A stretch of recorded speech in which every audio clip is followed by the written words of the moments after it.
What's up, guys? Welcome back to the channel. Today I'm joined by a very special guest, Nick from Nothing But Niners. How you doing tonight, Nick? I'm doing great, man. I appreciate you having me on, and can't wait to talk some football with you, man. It's going to be fun. Yep. Well, let's not waste any more time. Let's jump right into it.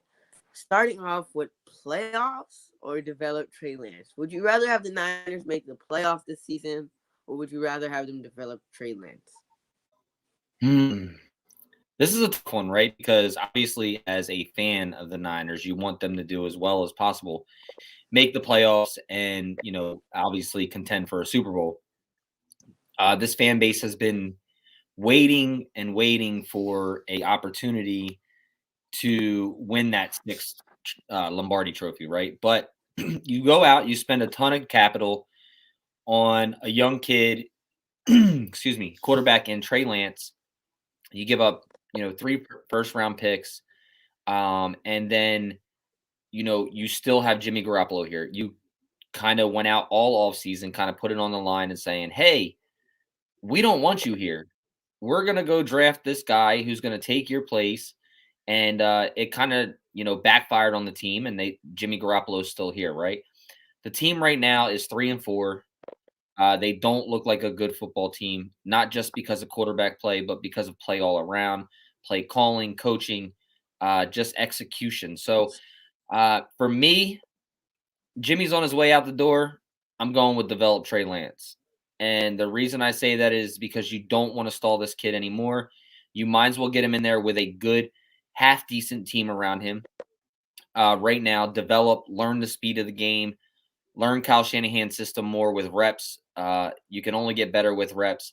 And then on top of that, you go into next year losing. You have 30 free agents next year. Team now, get him ready. Go on to the next season to where he's not waiting till week 6, week 7 to actually finally get in through things. And then you develop him this year, and he's ready to go at the start of next year. Yeah, well, I think they should develop Trey Lance this year. Now, mainly because this team isn't a Super Bowl team, right? The Niners, they want to win the Super Bowl. That's their goal. That's every team's goal coming into the season, to win the Lombardi Trophy. The Niners aren't a Super Bowl caliber team, especially this year. They're not. So instead of trying to make it to a wild card spot, potentially get eliminated in the wild card round, or if we make it to the division round, potentially losing in the divisional round, instead, why not play Trey Lance, get him reps, develop him so that he's more prepared coming into next year? Instead of playing Jimmy Garoppolo just to potentially make the playoffs, to end up probably getting eliminated in the first or second round. Like, it just doesn't make sense to me. Why not start Trey Lance, get him some reps, let him develop so that he's more prepared coming into next year? Yeah, Because Jimmy I isn't your mean, like, quarterback next year. yeah, I completely agree with you. And like I said, that's going to be my thought process on it as well. But there's the other end of it is, who's to say that Trey Lance can't take you to a playoff? Mm-hmm. So you can kind of maybe possibly get both the, better of both worlds by making the playoffs and developing a guy like Trey Lance. So I'm with you, Amin, on that. Yep. Well, moving on to the next topic. Is Odell Beckham Jr. a possibility for the 49ers?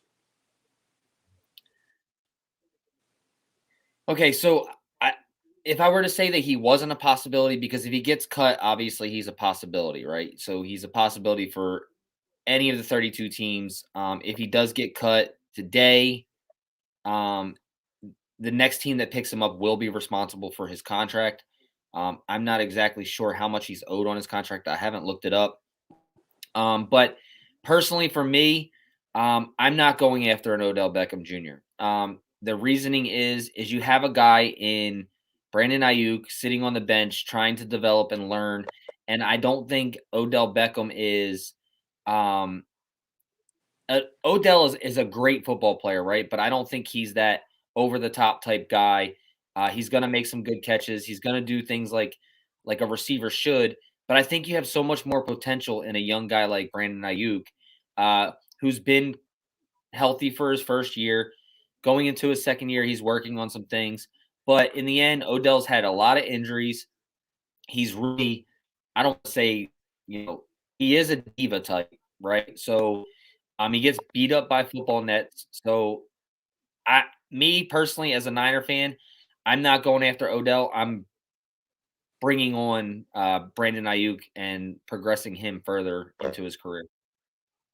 Yeah, I don't personally. I mean, obviously we know Odell; he's a big name, but I don't want Odell Beckham Jr. for the Niners. Obviously, like you said, we have Brandon Ayuk sitting on the bench, who deserves more playing time, who deserves to get more targets, to get looked at more. But my biggest thing with Odell, number one, is also the contract. But number two, his production has declined. He has the injuries, but he's a diva, right? Like I remember when Antonio Brown was when he was on the trading block, he didn't want to play for the Steelers. I was like, the Niners should definitely go pick up Antonio Brown. And look at what happened in that whole situation with the Raiders. You know, his foot injury and all of that, and all how his helmet issue, and then and he didn't even want to play for them, and then they just end up cutting him, right?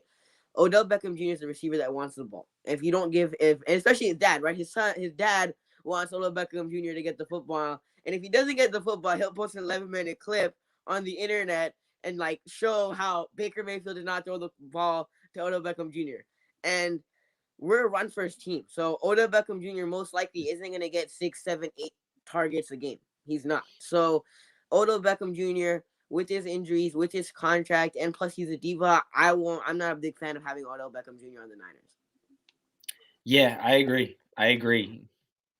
But it definitely is a possibility if he's cut. But it is Oh definitely yeah, a possibility. I mean, it's always a possibility, right? But will John Lynch or Kyle Shanahan pull that?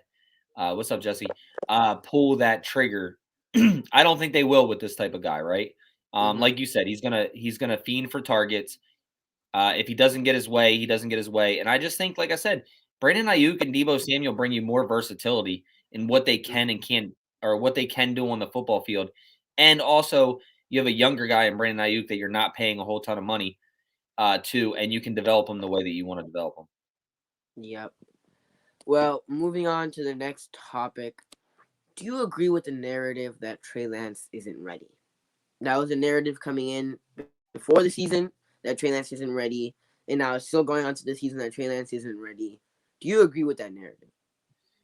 All right, so I kind of agree with that narrative, but that's not saying that the narrative is completely true, right? So obviously, the kid hasn't played football in a year. He did come from a smaller type school, not a lot of real good competition, crazy competition there. He had a great collegiate career that when he did play, but coming into the NFL is a total different beast, right? So the game speed's a lot faster. The guys on the football field are a lot faster.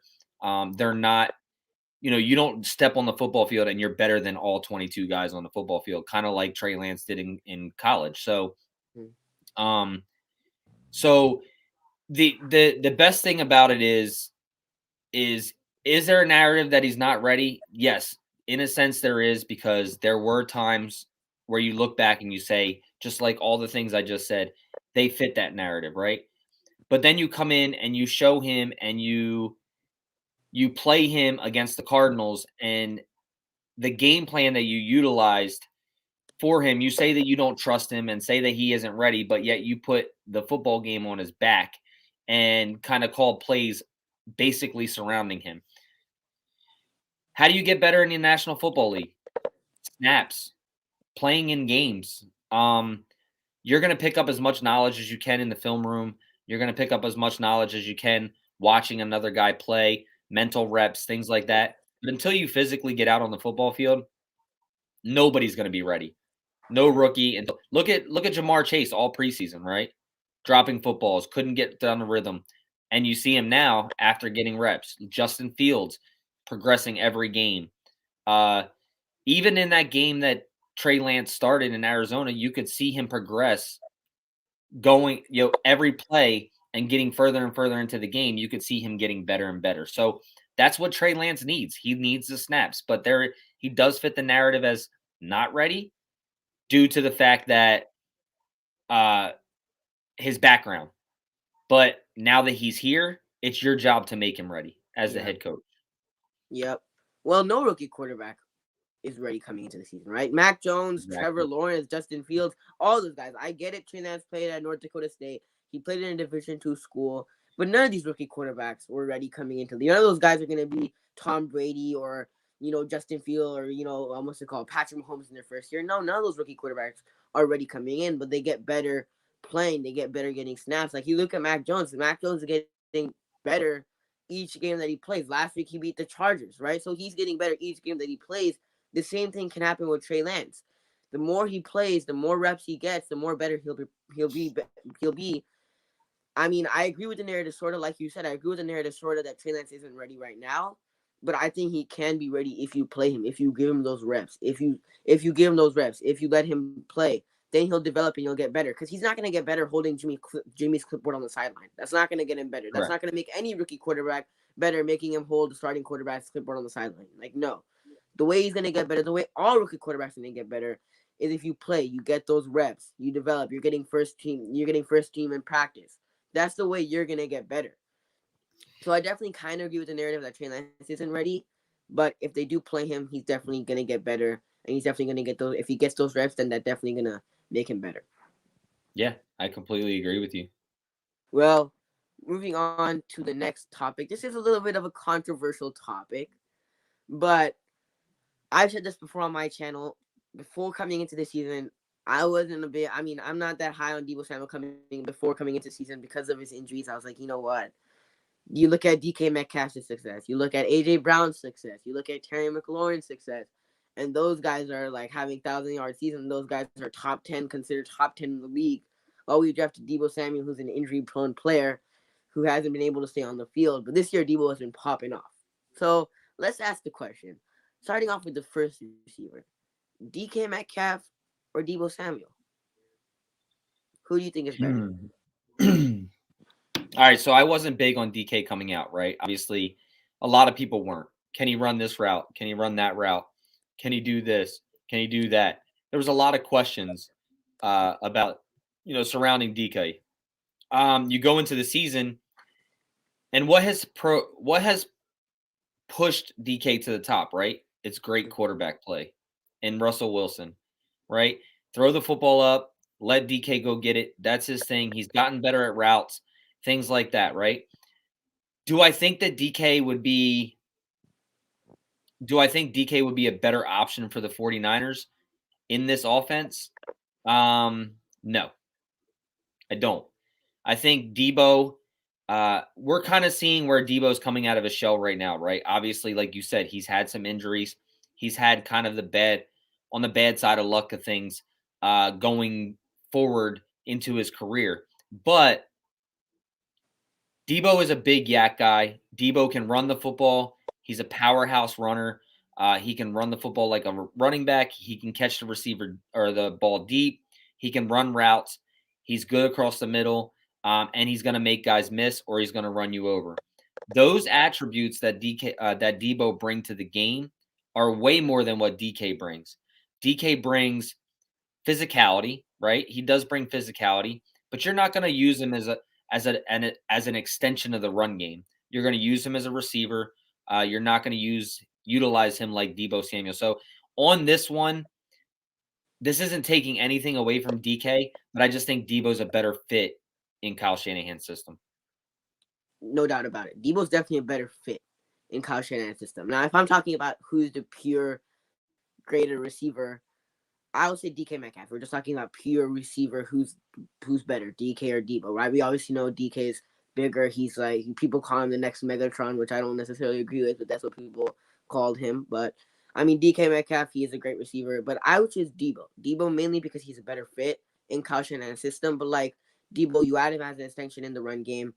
And Deebo, like DK Metcalf isn't gonna do what Deebo Samuel did. Just an example, like against the Bears, right?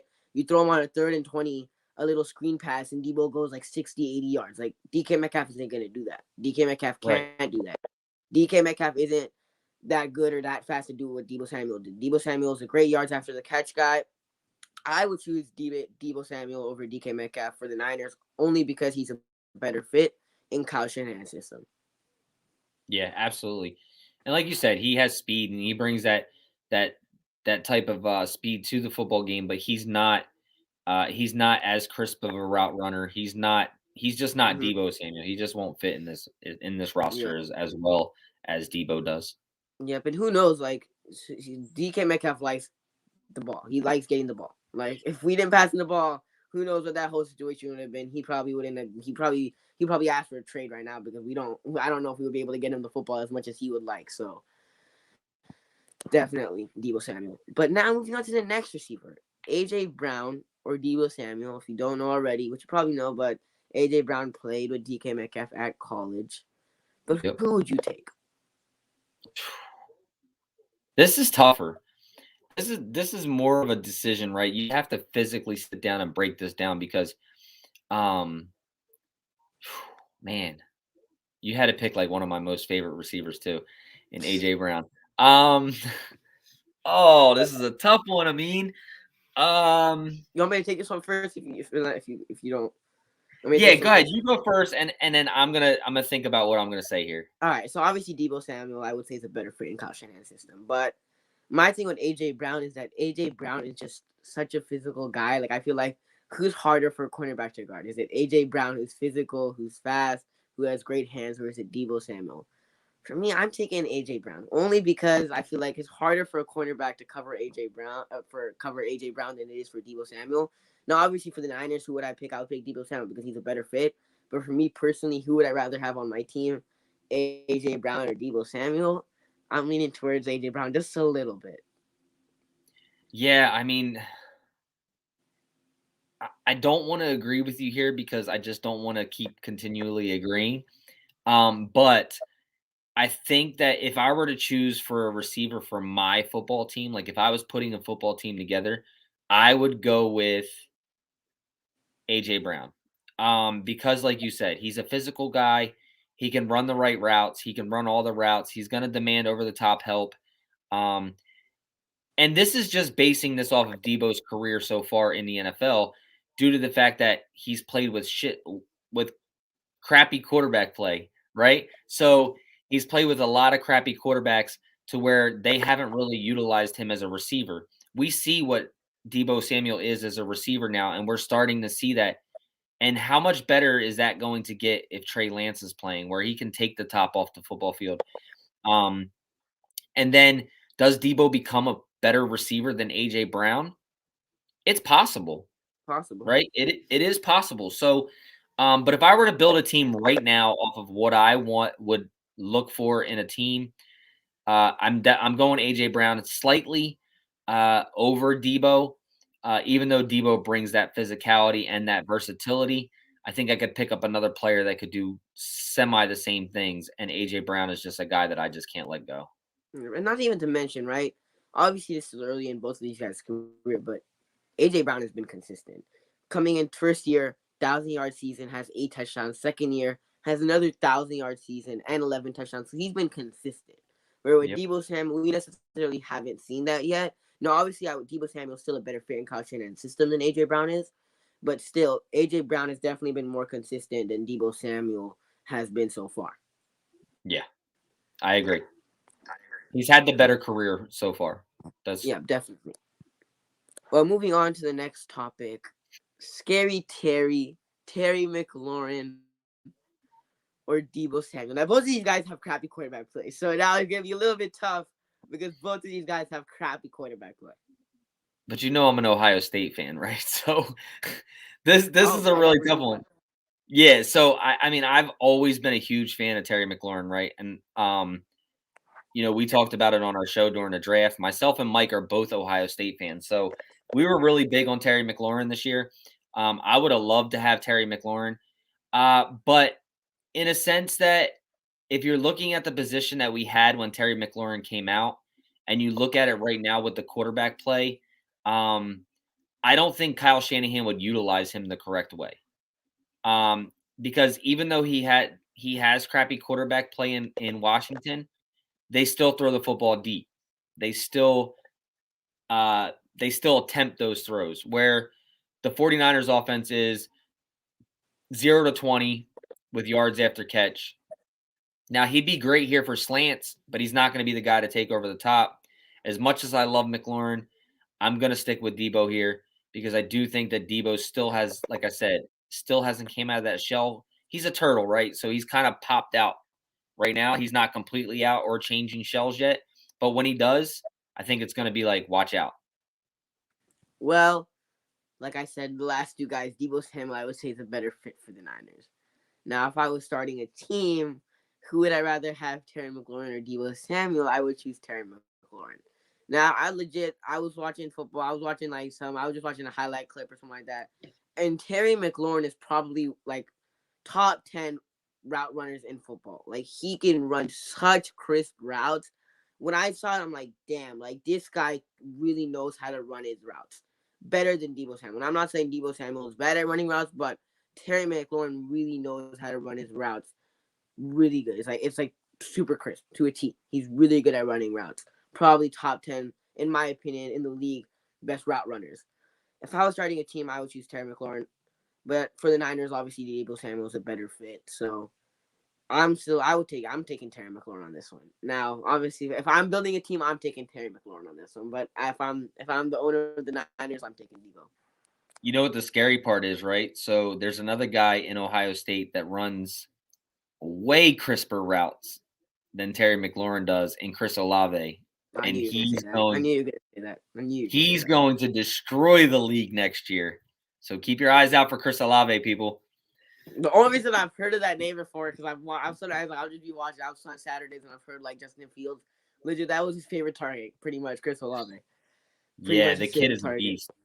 And the kid, like, He, I don't even watch college football that much, but every time I would like turn on the TV and watch it, like he would pretty much be open majority of the time, and Fields would just launch it, and Olave would catch it pretty much majority of the time. So and he Olave, runs I every see what Olave. and he runs every route in the route tree. He's fast. He runs routes so smooth that it doesn't even you don't even realize how fast he's actually moving. It's crazy. If you get a chance, go watch him. The kid is a beast, man. I'm gonna go check out his highlights after this. But moving on, was trading DeForest Buckner the right thing to do? 100% yes. Damn, I did not see that coming. Yes. 100% yes. And the reason why is while DeForest Buckner brought a lot of leadership to this team and he brought consistency in the defensive tackle position wise, if you go and look at his tape, right? There was times where he struggled against one-on-ones. There's times he would struggle against doubles. You bring him in here, he has a really good year, right? He has a really good year, 13 and a half sacks. He's the only defensive lineman that we really have at the time. Niner fans fall in love with him. He becomes a consistent guy. He continues to play. I think he ended his career with 8.5 sacks, I think, with the Niners. I think it was his last year was 8.5. But then Seven, you seven, go seven and a seven half. and a half. All right, so 7.5. My bad. 7.5 sacks, but he had a way beastier line and couldn't do anything. He was struggling against one-on-ones. He couldn't get past the double teams. He would be good in the run game. But in the end, trying to keep a team together and paying other guys compared to paying a guy 24 million as a defensive tackle, which I think is outrageously priced high. I don't think any defensive tackle is worth 24 million a year. Maybe in the Eric Armstead range in 17 to 18, maybe Aaron 17 to Donald, 19 range. What's that? Aaron Donald is Yeah, way yeah, more. Aaron Donald too. But I'm just saying, like, Aaron Donald and DeForest Buckner are two different total players, Yeah, right? Like, Aaron Donald does it all, completely does it all. It doesn't matter who you put up against him unless it's Daniel Brunskill. He just destroys whoever's in front of him, right? So, but the business side of it, trading DeForest Buckner, being able to get a 12th overall pick back, you can take that. You picked up another piece. You traded down by picking Javon Kinlaw at 13, and then you got another piece to get Brandon Ayuk. So now you got two future rookies for a lower price than you would have had him. Plus, you re-signed Jimmy Ward and a couple other guys on the defensive side of the football. So, as a business perspective, trading DeForest Buckner was the right thing to do. But on the other end, the pick that they picked with that pick they got from him was the wrong choice. So that's where I would say. I would say it is correct to trade him, but it was wrong with who they replaced him with. Now, was trading DeForest Buckner the right thing to do? In my personal opinion, I don't think it was the right thing to do. Now, I agree with some of the stuff that you say because I understand it. I've seen it. I've watched it. So I've seen it before. But DeForest Buckner is arguably a top 3 defensive tackle in football. You could say he's top 2 behind Aaron Donald, or you could argue Chris Jones or DeForest Buckner. He's up there. He's up there as a defensive tackle. He's super good, top 3 in my opinion. Now, was trading DeForest Buckner the right move at the time? I definitely do think it was the right move at the time. But now that you look back at it, was trading DeForest Buckner the right thing to do? No, because DeForest Buckner is top 3 in his position, number one. Number two, yes, when I look back, oh, you got a first round draft pick, great. But then you use it on Javon Kinlaw, who's out for this whole year with a knee injury. You replaced him, but the guy that you replaced with him isn't even on the field. So, like, what the Colts gave you for him, he's not even playing. So, like, it's just one of those things where, like, when I look back at it now, do I think it was the right thing to do? No, because DeForest Buckner is top 3 in his position, and the guy that we replaced him for isn't even playing. Yep. Yeah, and like, you're kind of on the same page as I am. It was, if you go back to the point of the trade, it was the right thing to do, but then you failed by picking up the wrong piece because you have a guy that can't even stay on the field. So Yep. that's where you hurt yourself. And that's where it's making 49ers fans think back and say, where you have 49ers fans thinking back and saying, well, it was stupid to trade Buckner because you're not getting production from the guy that you drafted. Now, if they drafted a guy Let's say that was they drafted CeeDee Lamb or like a Tristan Wirfs, right? A Tristan Wirfs, someone who's good, like, a good player, right? A good first rounder, right? I you don't think wouldn't fans hear would have Buckner's name you again. wouldn't hear about it. You wouldn't hear Right. about it, right? Like, just an example, right? Like the Rams, right? We all heard about the Rams Von Miller trade. The Rams trade majority of their first rounders. They get guys like Jalen Ramsey. They get guys like they get guys like Jalen Ramsey. And Jalen Ramsey, like, you don't think people are like, oh, why'd you give those first rounders? Like, no, because Jalen Ramsey, he's the best corner in the league right now, and he's elite, right? So nobody's gonna say, oh, why did the Rams give up 2 first rounders or what, da da da da for Jalen Ramsey? Because Jalen Ramsey gives you the production. Where with the Niners, you got a first round draft pick, right? You traded the fourth one, you got a first round draft pick, but the first round draft pick that you got, he's not playing for you. So it's one of those things where, like, now that he's not playing for you and he's not as good as Buckner, nobody thought he was gonna be as good as Buckner, but now that he's not even playing for you with his injuries, it's like now you're gonna hear about it from Niners fans, right? Because you traded away a top 3 defensive tackle, a key part of our defense, and the guy that you replaced him for isn't even on the field. Yeah, I mean, and like you said, that's what it boils down to. And you're 100% right. If it was somebody else that was producing on the field, we wouldn't be hearing about DeForest Buckner anymore. They wouldn't. So Javon Kinlaw was doomed from the time we drafted him, because if he didn't meet the standards of the Niners fans to what DeForest Buckner gave them, which I don't think is a crazy amount, but he was doomed from the beginning because he's Buckner's replacement. And this fan base loved Buckner because of his leadership, the way that he played, and things like that. There were things that he struggled at, though. He struggled against the run. He did struggle in certain things, right? But people look at DeForest Buckner and they're like, well, he's our guy. That's who he was. We're faithful to them, and that's how it goes. But if it was somebody else like Quinnen Williams or even Quinnen Williams, if it was CeeDee Lamb or just a receiver, or like you said, Tristan Wirfs, I don't think you'd be hearing about DeForest Buckner anymore. Yeah, you wouldn't. It's just as simple as that. Like, no, but like I said before, like nobody's complaining about the Rams or the Rams give up first round draft picks for Matthew Stafford or Jalen Ramsey because those guys are producing. Yep. Those guys are producing. Now I get it, those guys aren't draft picks, but like those guys are producing, so Rams fans aren't mad that, oh, you traded our first round draft picks, you traded the future of our team for Jalen Ramsey and Matthew Stafford or the Niners. Like you said, like I said, you traded DeForest Buckner, who's a top 3 defensive tackle in the league, and the guy that you replaced him for isn't even playing. Yeah. I guess, when you trade first round picks, talking on that subject real quick, when you trade first round picks, I mean, you're trading for talent that's already Yeah. acclimated to the NFL, right? So, and then not only do you get it in the present, but you still have a chance of having a good player in the future as well, or extending a contract and still getting a good, uh, getting some longevity out of the player in the NFL for your team. So it's almost the same as a draft pick, right? But it just doesn't take you as long to develop them because they're already developed. Yeah. Well, moving on to the next topic. I just saw my show earlier today, but I want to get your opinion on this. We talk about Debo a lot today, but let's jump right back into Debo and talk about him once again. Is Debo Samuel a top 10 receiver in the league right now? Hmm. This is a tough one. This is a tough one.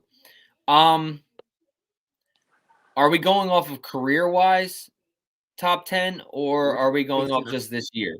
this year. This year. This year, yes. Because obviously Debo Samuel, he's with his injuries last year and the year before that. Yeah. Like, he's not. Uh, yeah, career wise, I wouldn't say he's a top 10, but I will say this year, he is a top 10 receiver, with the potential to continue that career of making himself better. So, um, I'm going to say, yes, he's a top 10. Yep. Well, as of this year, Debo Samuel is top 10. As of this year. Now, will I put him just because he's second in receiving yards this year? Will I put him up over guys like Devontae Adams or DeAndre Hopkins? No way in Hmm. hell. Just no way in hell because Debo Samuel is not even comparatively close to Devontae Adams and DK Metcalf. I mean, Correct. DeAndre Hopkins. He's not even close to being that type of caliber player. But as of this year, is he top 10? Definitely. He's definitely top 10. Just look at the stats. You can look at the stats. 819 yards this year, 4 touchdowns. So he's been balling out this year, second in the league behind Cooper Cup, I'm pretty sure. So he's been Yep. balling out this year if you just look at the stats. And the stats don't lie. So Debo Samuel is definitely a top 10 receiver this year. Cooper Cup's like 50 yards away from 1,000 yards already. I think I he's like got him. I got him on one of 950. my fantasy teams. Okay, it feels great. Okay, he drops you like 28 Oh, or man. 25 a I, game. Okay. I passed Cooper Cup up too because I took a second quarterback. I was like, "Oh man, I should have just drafted him." But no, Cooper Cup is a really good player.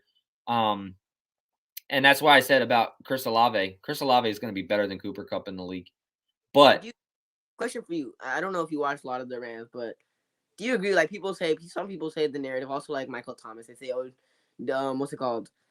Cooper Cup can't run anything around over 10 yards." Do you agree with that? Like people say that a lot. People say about Michael Thomas, like, "Oh, Michael Thomas is only good at slants." Like, do you agree with when people say that, especially about Cooper Cup? okay, so I think Cooper Cup can run the routes. Do I think they're as crisp as they are from 0 to 10? No. I think it takes him a little. He doesn't have that wiggle, I guess you could say, right? Running routes. He can run them. He'll run every route in the route tree, but it gets more jagged as you go deeper than it does being shorter and in depth. So, yeah, definitely. Well, Cassidy has a question. Your thoughts on Kyle Shanahan, Nick, and Amin? Oh man, I don't want to make people mad on your show already. Um, thoughts on Kyle Shanahan. Uh, okay, I'm gonna put it simple. Kyle Shanahan needs to make the right decisions, and he needs to take control of this football team back. So you can take that how you want. I'm not going to say fire him. I'm not going to say keep him. Uh, but I could care less either way, to be honest with you, because I hear it all the time. But who wants to go back to Chip Kelly days, and who wants to go back to the Tom Sula days? Well, sorry, faithful, but we're already there right now. We're a 3-4 football team. We're not winning football games with a talented roster that was way more talented than what Chip Kelly had or Jim Tom Sula. So in the end, I could care less either way. Um, Kyle is being stubborn and doesn't want to put Trey Lance in because it's going to start the internal clock of when his job is on the line. That's why he's not starting Trey Lance right now. He needs to make sure that Trey Lance is 100% ready to go before he throws him in there. So my thoughts on Kyle Shanahan is he needs to step up and become a better head coach. He needs to be a better leader of men, and he needs to figure this out and turn this football team around because there's way too much talent on this football team to be losing like we are. Yep.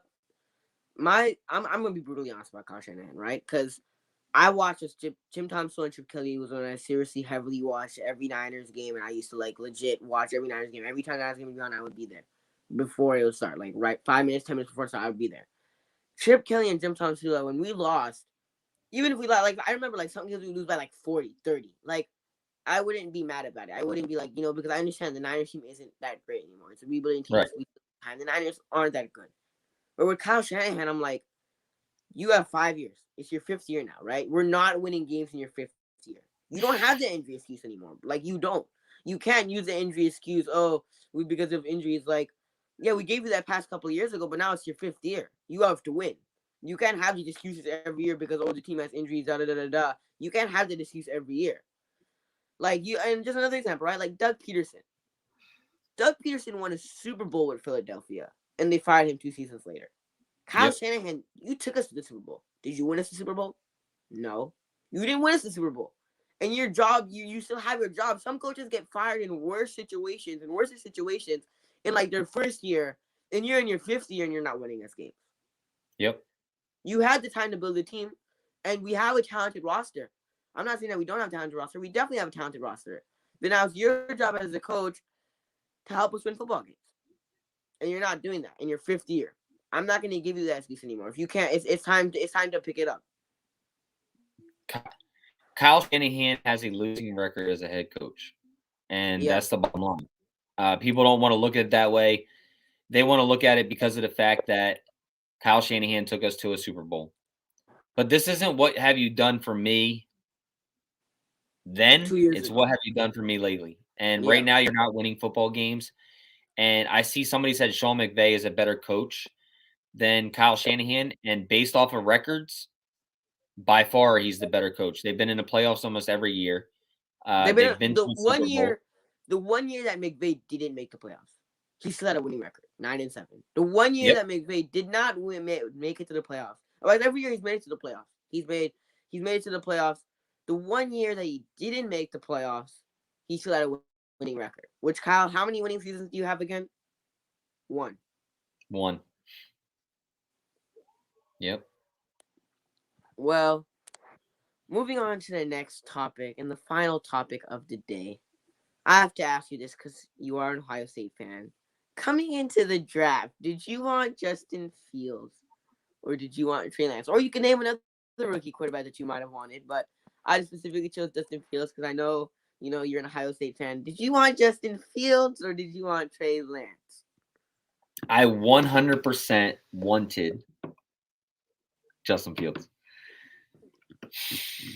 I 100% wanted Justin Fields, and the only reason that I did is because I felt like he could possibly play faster than Trey Lance.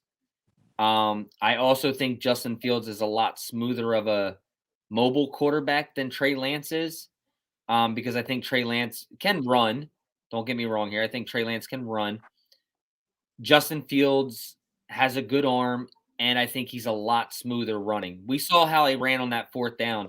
Dude, that 4th and 1, that's insane. But he did that without Nagy, right? He did that without Nagy. That'd be like, if I'm the Bears, I'm firing Nagy after what I saw on Sunday. I'm like, Nagy, you're gone. I would have fired Nagy before the season, like after they were getting before the game was over. I would have fired him.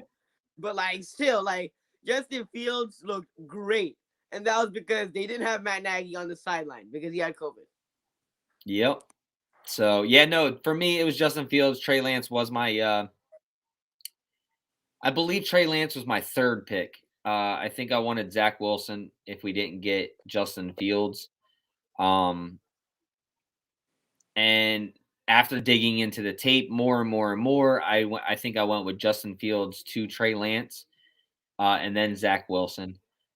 I still don't believe in Trevor Lawrence. I still think he's going to be a bust in the league, but that's just me. But we'll see what happens with Trevor Lawrence. I'm not even a Yeah. college football fan. I don't watch college football. Yes, he is an Ohio State fan. I don't really watch college football. I don't have a team in college football, so Saturdays like there's nothing for me really to do.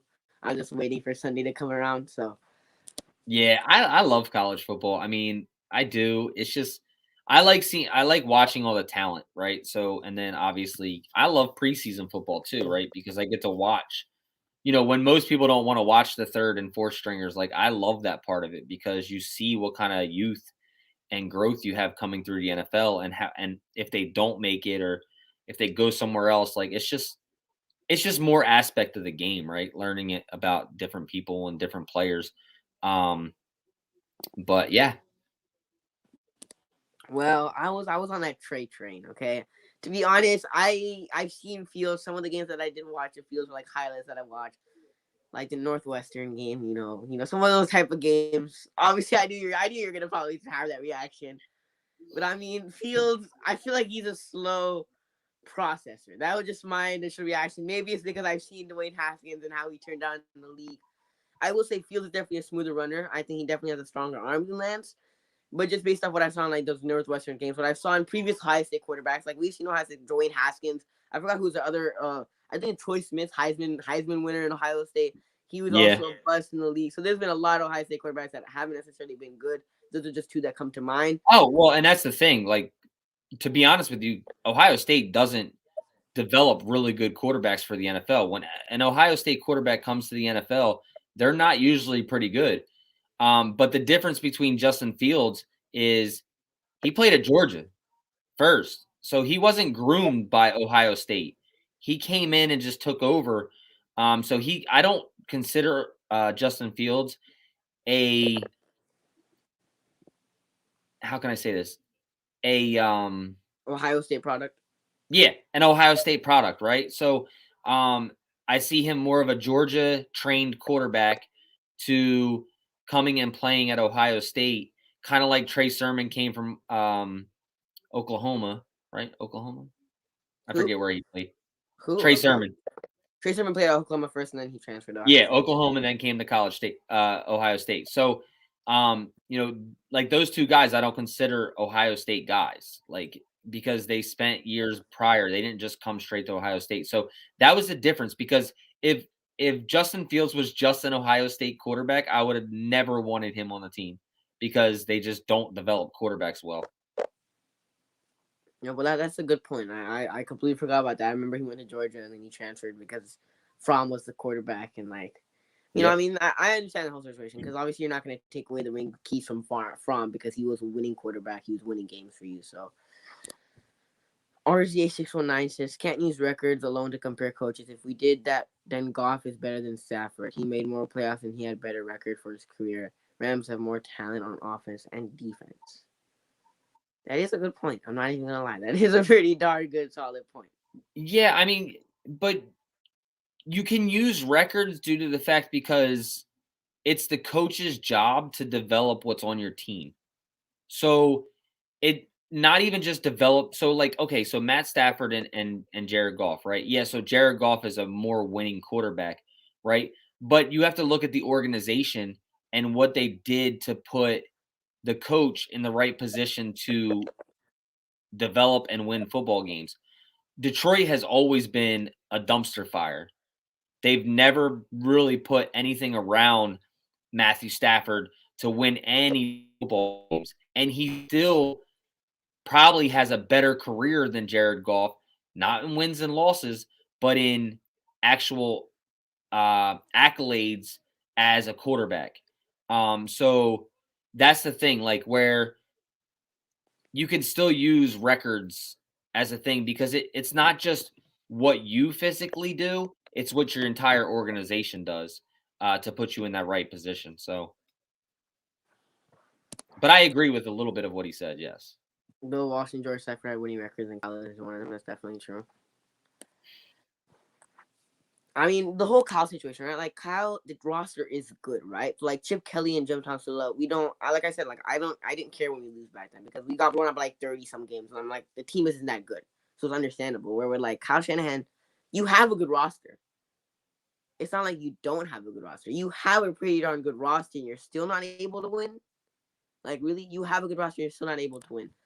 RJ619 says, who did Kyle get when he started on the team? Rams had the best running back in the league and the best D lineman. Rams had the best running back? He's talking about Gurley. Gurley had one good season. And then both his knees just decided to join a wheelchair or something. I don't know what happened with him, but they didn't have the best defensive line in the league, but they had the best defensive coordinator in Wade Phillips at that time. So that's kind of where I look at it as. But Kyle, yeah, he got guys. When Kyle first started here, what he did was brought products of his system in to get the system rolling and teach the younger guys and the newer guys the system so that it didn't take as long to transfer to change over and learn that system. That's why he kept bringing in his guys. So that's the whole thing with Kyle's guys. And he took over a complete dumpster fire. Yeah, but I understand that, right? Kyle took over a complete dumpster fire. Like, we had Brian Hoyer as a starting quarterback, but as of right now, like, I'm not gonna give him that excuse as of right now because it's your 5th year. Like, you have to be able to win football games. You just do. Yep. Your 5th year. You got enough time, right? So, like, obviously, when you came in, the team was bad. The team was straight up trash. But now it's your 5th year. You have a good roster. You got a chance to build your roster. You had 3-4 years to build your roster that you wanted for the Niners, and you did. And you still can't win football games. I'm not gonna give you that excuse anymore. But yeah, I agree with you.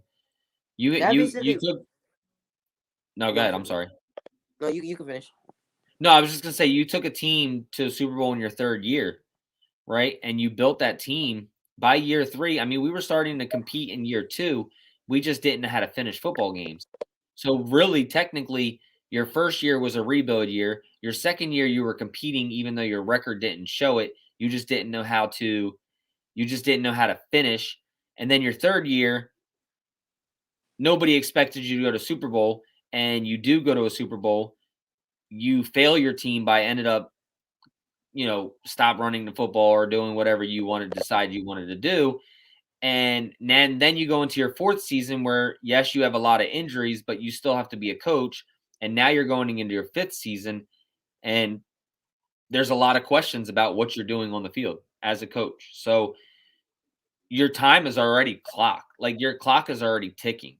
It's just because you just signed an extension doesn't mean you can't be fired. And Wanda says Gurley had several good seasons. I mean, Gurley did have several good seasons. First year had 1,000-yard season. His 3rd year had another 1,000-yard season. I mean, Gurley was the best running back at one point. He was an MVP candidate at one point in his career. So Gurley, he did have multiple good seasons. That's what I will say. Nah. Bill Walsh took over a dumpster fire and won the Super Bowl in 2 years. He entered in 1979 and took the Niners to the Super Bowl and won in 1981. Yeah, they were 2-14 when his first year.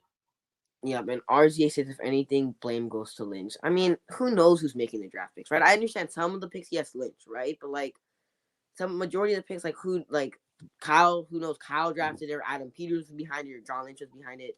Some of those draft picks we just don't know.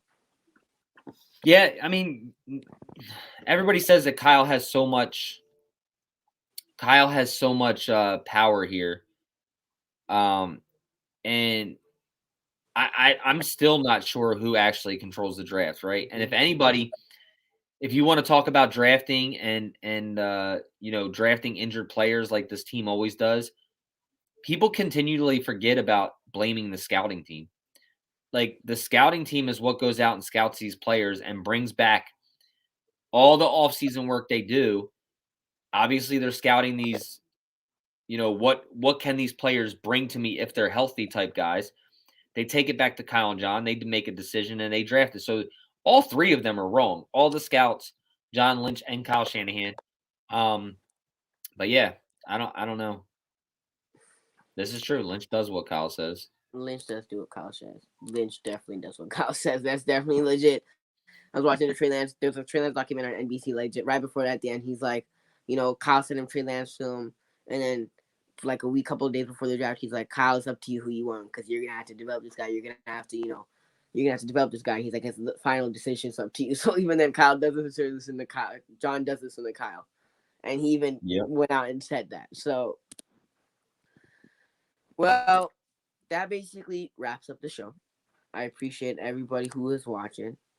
If you haven't already, go subscribe to Nick's channel. You're probably already subscribed to Nick's channel, but if you haven't already, go subscribe to Nick's channel, Nothing But Niners. The link is in the description. Go follow him on Twitter. The link is also in the description. Go follow Nothing But Niners on Twitter. The link is also in the description. All the stuff is in the description. All the social media, Nothing But Niners, all Nick's social media. Go check it out in the description. If you're not subscribed to my channel, please do so. Please hit the video with a like. I appreciate everybody watching, and I'll see you guys later. Peace.